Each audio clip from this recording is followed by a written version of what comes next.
Hello and welcome again to our looking at the tradition of readings that will be used this coming week. The 24th Sunday of the what we call B year, or the year of Mark.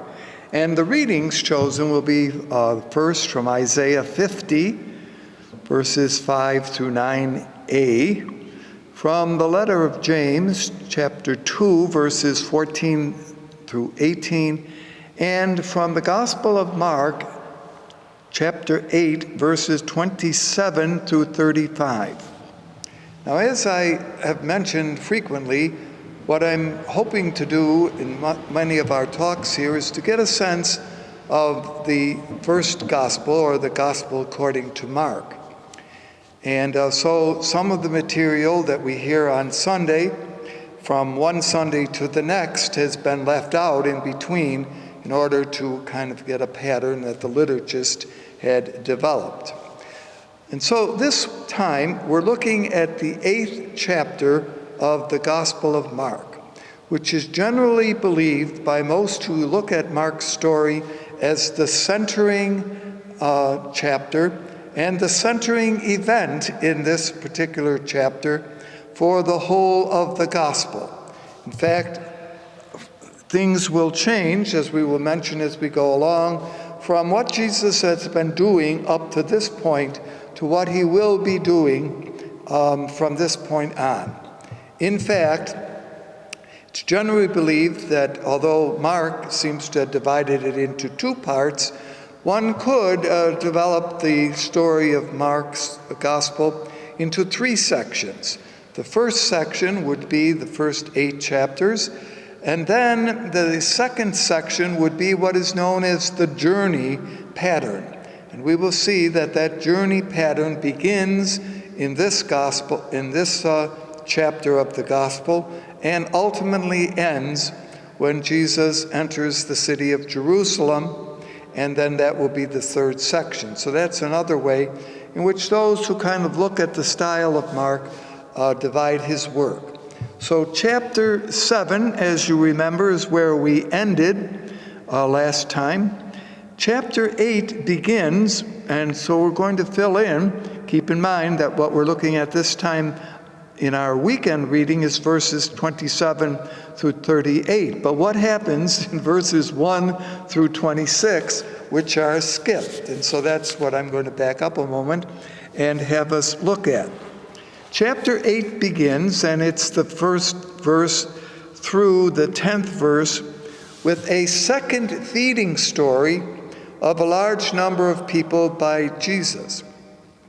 Now, as we have mentioned, this idea of two narrations of the feeding of a large number of people was inaugurated by Mark, and also will be picked up, maybe you remember last year, by the Gospel of Matthew. Now, why twice? And although they're similar in many ways, there are differences with this second account. The second account pictures Jesus as being surrounded by and teaching a large crowd who, after 3 days, so it's interesting, everyone might run out of food after 3 days if one were waiting there, Jesus discerns as being hungry. Now, he doesn't, as he does in the other account, ask his disciples what they're going to do or what they should do, but Jesus here takes the initiative. He says, I have great compassion on the folks who have been here for these 3 days with me, and if I send them away, interestingly, the text says, with nothing to eat, they will collapse, or perhaps most likely collapse, on their journey, since some have come from long distances. Now, that's an interesting phrase. We're not quite sure what Mark has in mind when he talks about long distances. Certainly coming from the region of the Galilee, or even crossing over the Jordan at that point, would not have been a great distance. But perhaps he has in mind, once again, that people have heard about Jesus even outside the territory of Israel, and for whatever reasons have made a journey to kind of listen to and learn a little bit about this preacher who is gaining popularity because of his ability, as we've seen, to heal those who are of various illnesses. So the detail now is that they have present 7 loaves and some fish. Now remember that this differs from the first account, where they had 5 loaves and 2 fish. Now it is true, 5 and 2 give you 7, and so there are 7 loaves here, and the number of fish is not mentioned. So is there still that kind of sense? Remember that 7, the perfect number, the complete number. And when all is said and done, after everyone has been fed, there are 7 baskets full. So 7 seems to predominate a little bit in this particular account. The number of people here is less or fewer than in the first account, which had 5,000. Here, one has 5,000, or 4,000, I'm sorry. And some may say, well, what does the 4,000 mean? And everyone has had fun kind of interpreting this. Well, maybe it means that there are, as the ancients thought, 4 corners of the earth, so therefore people came from everywhere. There's this kind of universalism that seems to be present in this account. Or that there are, although I'm not sure that they had compasses in those days, but that there are 4 points in a compass. Well, that may explain, for those who are kind of interested, again, in figuring out why the importance here of 4 rather than 5, but we really don't have one complete explanation. So again, Jesus is pictured as taking the loaves, giving thanks, breaking, and distributing. Now, it doesn't say that the disciples gave out the bread, but it doesn't also say that Jesus did. So somehow the process is that all are sufficiently satisfied. And of course, the fact that there were enough loaves left to fill up 7 baskets would indicate that everyone again had enough to eat. This is an important story because it tells the hearers something of what the Messianic age will be like, the time in which everyone will have enough to eat, and the fact that there are leftovers would indicate that everyone sufficiently had the foods that they needed. This now concludes this story, Jesus' mission to the Gentiles. Remember, as we had left off earlier on, last time in chapter 7, Jesus had been in the territory of the Decapolis, had this, of course, primarily a Gentile area, had indicated that Jesus was doing some healings in that area. Now he will return to Galilee. In verses, so that's the opening story in chapter 8. Verses 11 through 13 picture Jesus now as arguing with, again, some Pharisees. Now, it is interesting in this first section of Mark's story, which are, as I've mentioned, the opening 8 chapters, Jesus very regularly argues or discusses or is challenged by the Pharisees. We will see after chapter 8, the Pharisees by and large disappear. Only twice more will Jesus have a dialogue with them, and by the time of Jesus' trial, the Pharisees are gone. So it's important that we notice that Mark does not find the Pharisees as being responsible in the end for Jesus' death on the cross. And again, that may be important because, as we mentioned, the Pharisees were the chief leaders of Israel after the fall of the city of Jerusalem in the city at the time of the 70s. Now, what's the argument here is that the Pharisees are testing Jesus, and they say to Jesus, "Give us a sign. We need a sign." Now, what's the purpose of the sign? Couldn't one say that all the healings that up to this point Jesus had done, the lame, the blind, the deaf, etc., had been restored to their natural health? Weren't these signs? But the sign that they're looking for is somewhat a sign from God, saying that Jesus is the one to whom they should pay attention. And Jesus here shakes his head, or however he did it, and says to the Pharisees, no sign will be given you. I'm not going to kind of play that game. I'm not going to ask God to come down and verify what you should be able to observe and notice. Now, the other evangelists, Matthew and Luke, later on will include Jesus as saying a sign. But here in Mark, there is no sign given. And with that in mind, the dialogue or the testing or the exchange that go on between Jesus and the Pharisees here end. Verses 14 and 21 now find the disciples in a boat with Jesus. And it's an interesting discussion that breaks out over the fact that they have only one loaf of bread.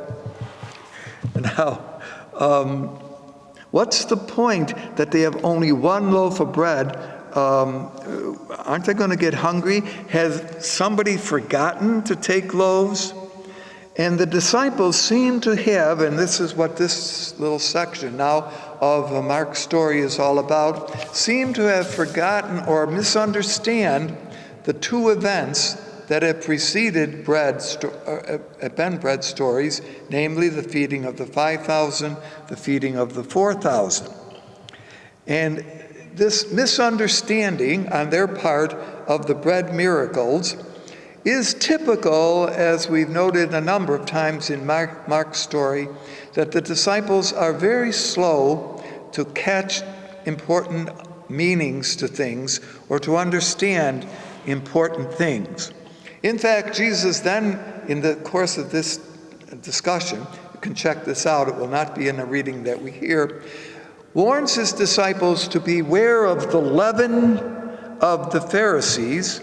Leaven, of course, is yeast, and to be aware of the leaven of Herod. So throughout the story, the Pharisees and Herodians, therefore those who were somehow connected with Herod, had been challenging Jesus. Now, yeast, of course, and you may remember when we discussed earlier on in these talks the idea of the Passover, that at Passover time, in Jewish tradition, old yeast was to taken out and to be thrown away. Because yeast, if it is not properly used, can become corroding. Now, used rightly, yeast in flour, of course, causes the bread to rise. And that's what we always hope that it will do. But bad yeast that's gone, and it can get moldy, therefore can become, and I think this is the implication of the words of Jesus here, misleading and corroding and corrupting, need to be avoided. So be careful, says Jesus to his disciples, as they're in this boat, okay? They still are not getting it. So the whole question of the misunderstanding of the apostles in Mark's story is one of the unique characteristics of this work. Many see that Jesus is really trying to tell his disciples as the boat is crossing the waters that he is the one bread who unites both Jews and Gentiles. So now you can see the two stories. Remember, I may have mentioned one story of the feeding was on Jewish side and one was on Gentile side. So what is a concern, certainly of this gospel, is a way in which there can be a unification of those who accept Jesus from the Judaic tradition and those who accept Jesus from the Gentile tradition need to and can be, importantly, working together. So this is the boat story, 14 through 21. And this brings us now to the next verses, verses 22 through 26. So you see, we really are missing a number of kind of interesting connections from chapter 7 to where we're going here in chapter 8. In this account, they are now at Bethsaida. Now, Bethsaida, we may have mentioned earlier on, was an important fishing town on the northeastern side of the Sea of Galilee, and in Jesus' time was a pretty prosperous place. Capernaum, which wasn't too far away, was also known as a trading town, but it appears to be that Bethsaida particularly made, as far as we can put some information together, its reputation by smoking some of the fish that was kind of caught in the Sea of Galilee. At this point in time, the Sea of Galilee came right up to the shore of Bethsaida. Now today, Bethsaida there is no water there, it's all land. And it, of course, was the place, you remember, in John's Gospel, from which Simon Peter, Andrew, and Philip had come from. And we also believe that this was the place from which, in many ways, Mary Magdalene was connected, although Mary of Magdala is connected with another place. All of these hamlets were not that far apart in first century world. Here in Bethsaida, a blind man comes to Jesus and begs him to touch him.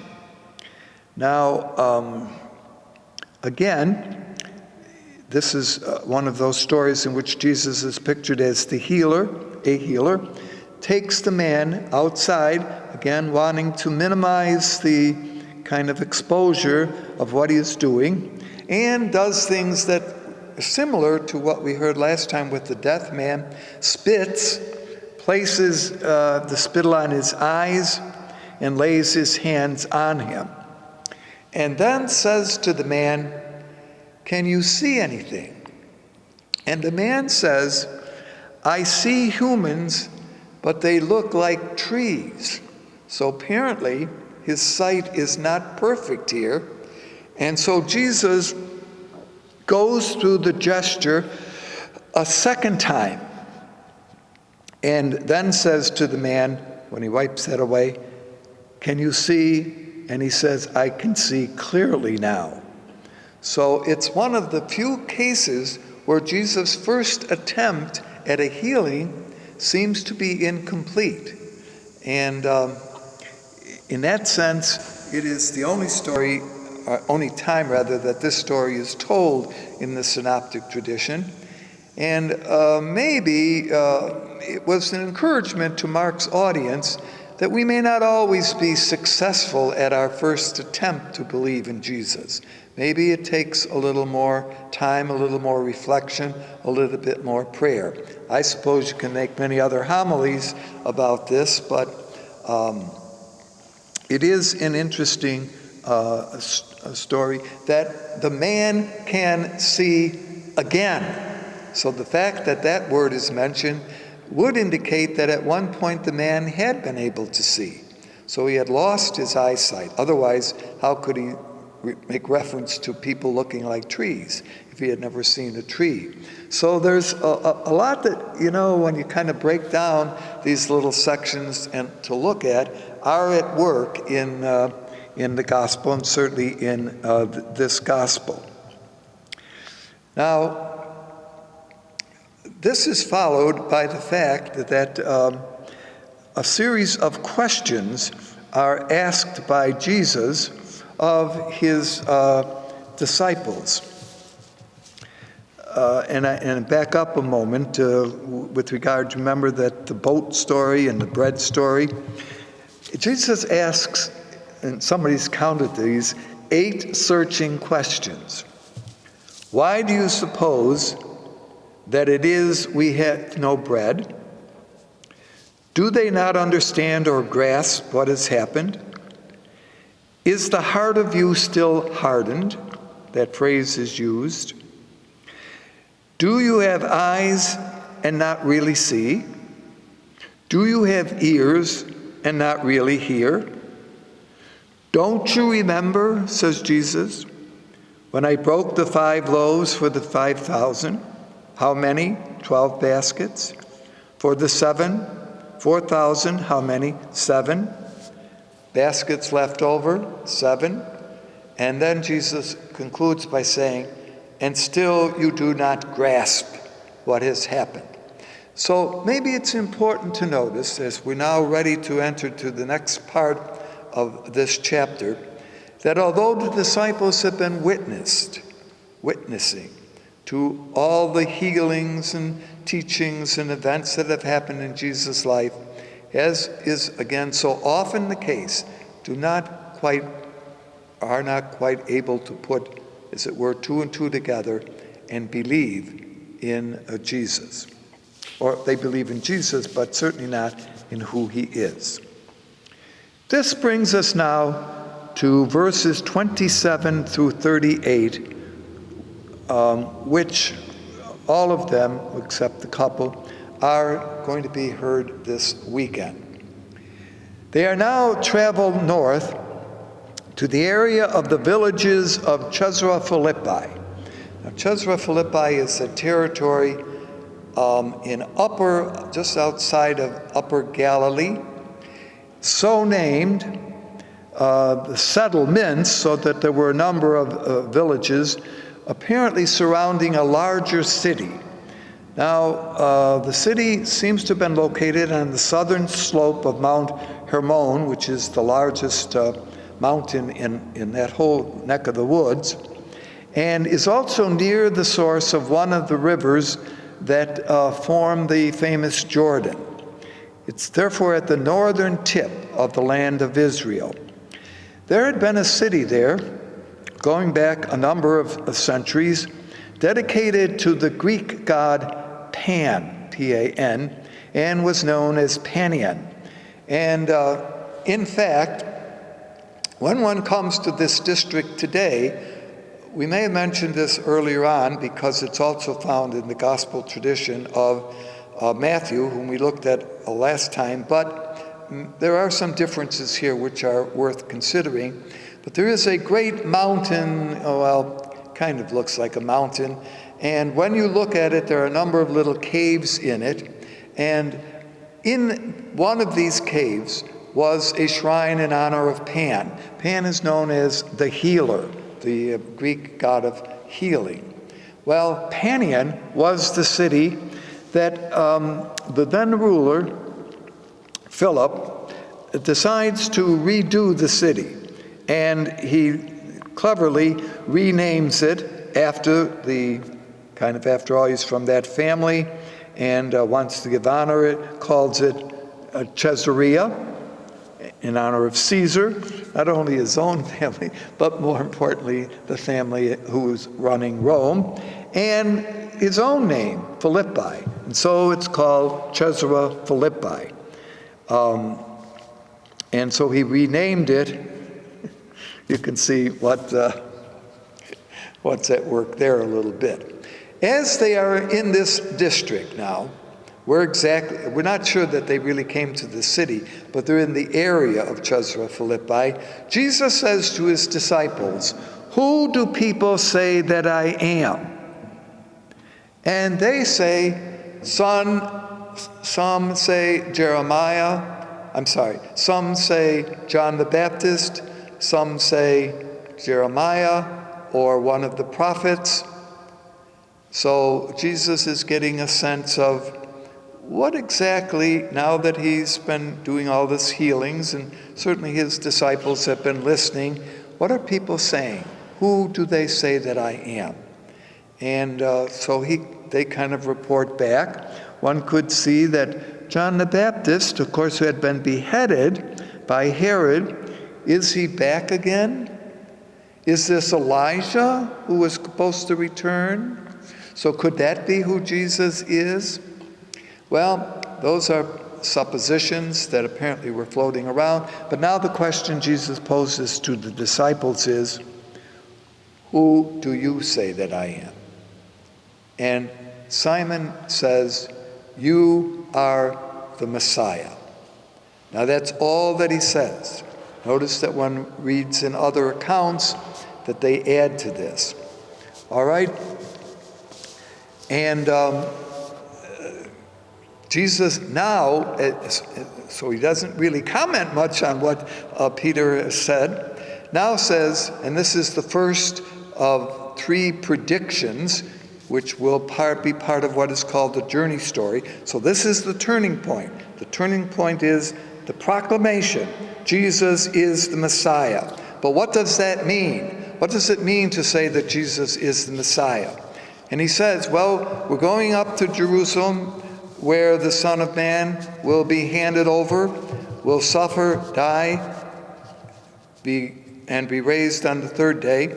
And Peter immediately says to him, wait a minute, you don't want to do this, Lord. And Jesus says, "Get behind me, Satan. You think as humans do, but not as you should be thinking." Now, before we're too hard on Peter right away here, Jesus says he's going to go up to suffer. Well, isn't it natural for us to try to preserve someone we love from suffering? And so the fact that he's trying to convince Jesus not to do this does make sense. But of course, that's the whole point now. The rest of the gospel, remember, if we're leading up to this point, the rest of the gospel will be an explanation on Mark's stories as to what it means to call Jesus the Messiah. It's not what they had expected, and we've talked a little bit before about what the expectations of many were that a Messiah would be like, but not a Messiah who would, rather than take control, as to this point Jesus has been doing, really let others take control. Famous lines are pictured here. "If you really would like to be a disciple of mine," and we will kind of spend some time developing this further as we go along, "unless one takes up one's cross and follow me, they cannot be my disciple." Well, let's just be a little quick to point out about the cross here. Sometimes we've had wonderful homilies and different sermons, and that's wonderful about how taking up the cross each day means to accept the daily difficulties, problems, illnesses that we have to put up with.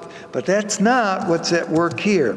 When Jesus says to his disciples to take up the cross, they know what crucifixion is all about. So the cross is not bearing difficulties, but it's the horror, the shame that is connected with crucifixion. And so they remember it was a public punishment. It usually was visited on rebels and slaves. What is Jesus talking about? That unless one takes up one cross and follow him, disciples therefore are called to a lifelong dedication to his cause. And they must be willing to kind of enter into the world that Jesus is teaching. So this is going to be a very different now, and we will hear in the selections of the gospel that follow in the coming weeks how this is explicated. But from this point on, and maybe it's important as we listen to Mark's story, continue to learn that when Jesus says he is the Messiah, he has come not to be served as messiahs were hoped for in certain quarters and expected, but is to be, give his life rather. He will serve to give his life as a ransom for many. So getting behind him is important here in the sense of following Jesus and not going before him. So all of this, again, very famous words that we hear in the conclusion of the section from the gospel today. Unless one takes up one's cross and follows Jesus, they cannot be my disciples. So it certainly is the subject of much reflection. But as I mentioned here in Mark's gospel, it was not something, and one can understand why Peter and the disciples were not so quick to accept that thought or even what it means. It will take time. Their misunderstanding will continue, maybe in certain ways, to grow, but also come to further clarification as the journey to Jerusalem takes place. Thank you. See you again.